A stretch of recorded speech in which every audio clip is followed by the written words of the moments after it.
Assalamualaikum warahmatullahi wabarakatuh. Jumpa lagi di video terbaru channel Tim Story Dunia. Apa kabar semua? Semoga selalu sehat dan bahagia. Amin. Baiklah, seperti biasa pertama kita akan membahas video sebelumnya, di mana pada saat itu kami membahas penobatan dari Ratu Elizabeth II dari Inggris Raya yang terjadi pada tahun 1953 lalu. Momen penobatan ratu yang tahun itu baru berusia 27 tahun dan menjadi salah satu momen bersejarah di dunia. Bagi yang belum melihatnya dan penasaran dengan kisah di balik penobatan Ratu Elizabeth II, dapat dilihat di playlist kami. Dan untuk video terbaru kali ini, kami akan kembali membahas salah satu tokoh pahlawan yang dimiliki oleh negara yang kita cintai, yakni Indonesia. Sosok pahlawan tersebut adalah Kiai Haji Agus Salim, yang merupakan salah satu sosok yang berperan aktif dalam memperjuangkan kemerdekaan Republik Indonesia. Bagi yang penasaran dengan kisahnya, langsung saja yuk disimak video terbaru kami. Namun, seperti biasa bagi penikmat baru channel kami, untuk klik like, subscribe, dan aktifkan lonceng notifikasi agar selalu mendapatkan informasi terbaru dari channel kami.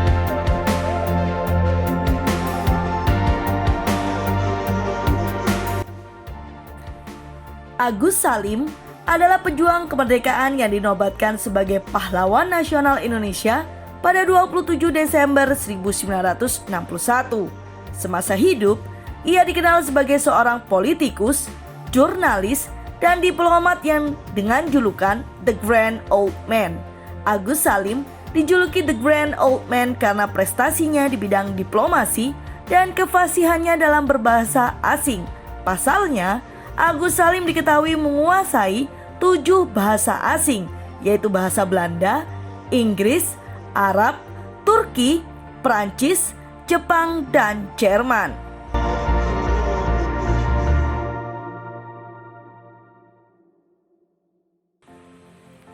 Agus Salim lahir di Kota Gadang, Sumatera Barat pada 8 Oktober 1884 dengan nama Masyudul Haq, yang berarti pembela kebenaran.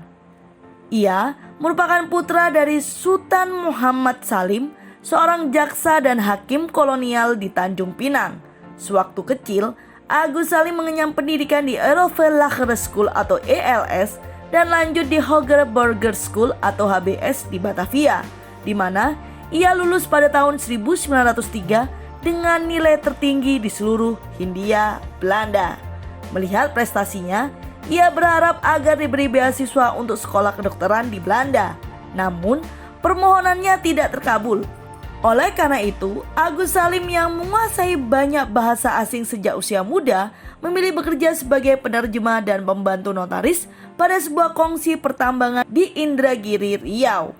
Pada tahun 1906, Agus Salim berangkat ke Jeddah, Arab Saudi untuk bekerja sebagai penerjemah di konsulat Belanda.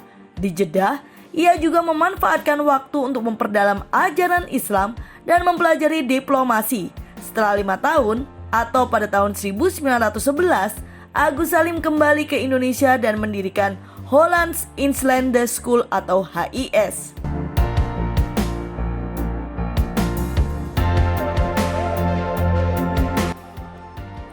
Agus Salim menekuni dunia jurnalistik sejak tahun 1915 dengan menjadi redaktur di harian Neraca. Setelah itu, ia diangkat menjadi ketua redaksi. Kegiatannya di bidang jurnalistik terus berlangsung hingga menjadi pemimpin harian Hindia Baru di Jakarta. Agus Salim juga mendirikan surat kabar Fajar Asia dan menjadi redaktur di harian Mustika di Yogyakarta.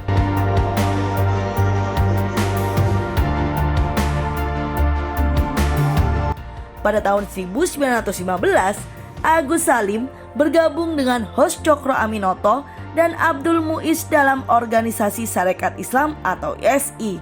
Ia bahkan menjadi pemimpin terkemuka organisasi ini dan dianggap sebagai tangan kanan pemimpinnya, yakni Hos Cokro Aminoto.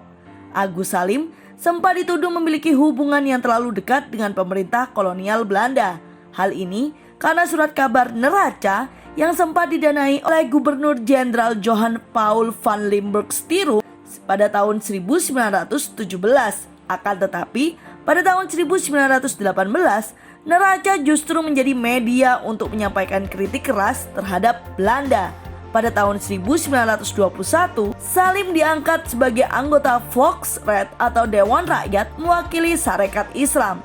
Setelah Sarekat Islam pecah, Agus Salim mendirikan Partai Sarekat Islam bersama Cokro Aminoto yang kemudian menjadi PSSI. Ketika Jepang masuk ke Indonesia pada tahun 1942, ia diminta untuk menyusun kamus militer untuk digunakan oleh pembela tanah air atau PETA. Setelah itu, Agus Salim ditunjuk untuk menasihati para pemimpin Indonesia seperti Soekarno, Muhammad Hatta, dan Ki Hajar Dewantoro yang bertanggung jawab atas Pusat Tenaga Rakyat atau PUTERA. Pada Maret 1945, Agus Salim ditunjuk sebagai anggota Badan Penyelidik Usaha Persiapan Kemerdekaan Indonesia atau BPUPKI. Ia juga menjadi anggota Panitia 9 yang bertugas untuk menyusun dasar negara. Karir politik Agus Salim terus berkembang di mana ia sempat dipercaya sebagai anggota Dewan Pertimbangan Agung atau DPA sampai Maret 1946. Pada masa Kabinet Syahrir, Agus Salim dijadikan Wakil Menteri Luar Negeri yang memiliki misi diplomatik Indonesia di luar negeri. Ia memimpin delegasi Indonesia dalam Konferensi Hubungan Asia di New Delhi, India sejak Maret hingga April tahun 1947. Setelah itu, Agus Salim memegang jabatan sebagai Menteri Luar Negeri untuk beberapa kabinet di Indonesia sebagai berikut: Menteri Luar Negeri dalam Kabinet Amir Syarifuddin I, kemudian Menteri Luar Negeri dalam Kabinet Amir Syarifuddin II, Menteri Luar Negeri dalam Kabinet Hatta I, hingga Menteri Luar Negeri dalam Kabinet Hatta II. Selama menjadi Menteri Luar Negeri, Agus Salim pernah menghadiri sidang Dewan Keamanan PBB di New York dan menjadi salah satu tokoh yang terlibat dalam proses perjanjian Renville.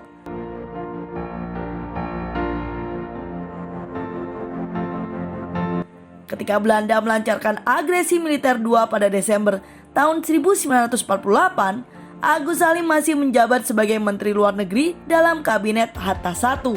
Ia pun menjadi salah satu pemimpin yang diasingkan bersama Syahrir dan Soekarno ke Brastagi, Sumatera Utara. Sekembalinya dari pengasingan, Agus Salim kembali bertugas menjadi Menteri Luar Negeri untuk Kabinet Hatta II. Tugas diplomatik terakhir yang dijalankannya adalah sebagai delegasi Indonesia dalam Konferensi Meja Bundar atau KMB di Den Haag, Belanda pada tahun 1949.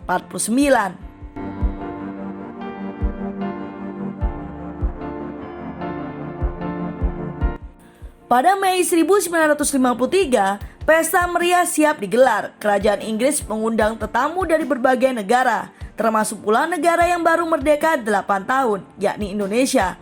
2 utusan Indonesia adalah Haji Agus Salim dan Sri Paku Alam IX. Dikutip dari seri buku Tempo Bapak Bangsa yang berjudul Agus Salim Diplomat Jenaka Menopang Republik, diceritakan bahwa saat itu Agus Salim bersama Sri Paku Alam IX diutus pemerintah RI menghadiri acara penobatan tersebut. Kala itu, Agus Salim pertama kali bertemu dengan sang pangeran yang bergelar Duke of Edinburgh di acara jamuan makan malam di Buckingham Palace. Kiai Haji Agus Salim yang memang gemar merokok dengan kretek, tak terkecuali di momen jamuan makan malam tersebut, menghirup asap rokok kretek beraroma khas itu, Pangeran Philip merasa terganggu.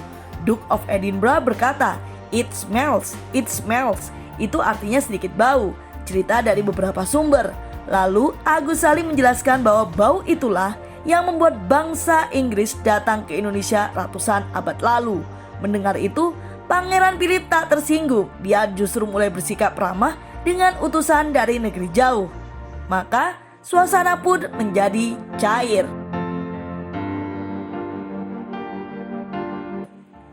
Setelah tidak lagi bertugas di pemerintahan, Agus Salim mengundurkan diri dari dunia politik pada tahun 1953 dan kembali menulis.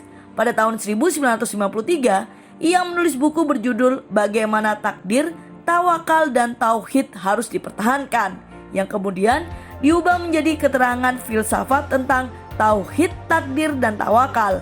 Pada 4 November 1954, Agus Salim meninggal dunia di Jakarta dan dikebumikan di Taman Makam Pahlawan Kalibata. Untuk mengenang perjuangan dan peran Agus Salim, ia dinobatkan sebagai Pahlawan Nasional Indonesia pada 27 Desember 1961 melalui Kepres nomor 657 tahun 1961. Baiklah, itu adalah cerita singkat mengenai sosok pahlawan yang dimiliki negara kita ini. Sosok intelektual yang juga turut andil mengantarkan negara ini ke depan pintu kemerdekaan. Semoga sepenggal informasi ini dapat menjadi pemicu rasa cinta tanah air dan bangga pada negara kita. Dan seperti biasa, semoga video kami selalu dapat memberikan hiburan yang informatif. Nantikan video terbaru lainnya di channel Tim Story Dunia. Wassalamualaikum warahmatullahi wabarakatuh.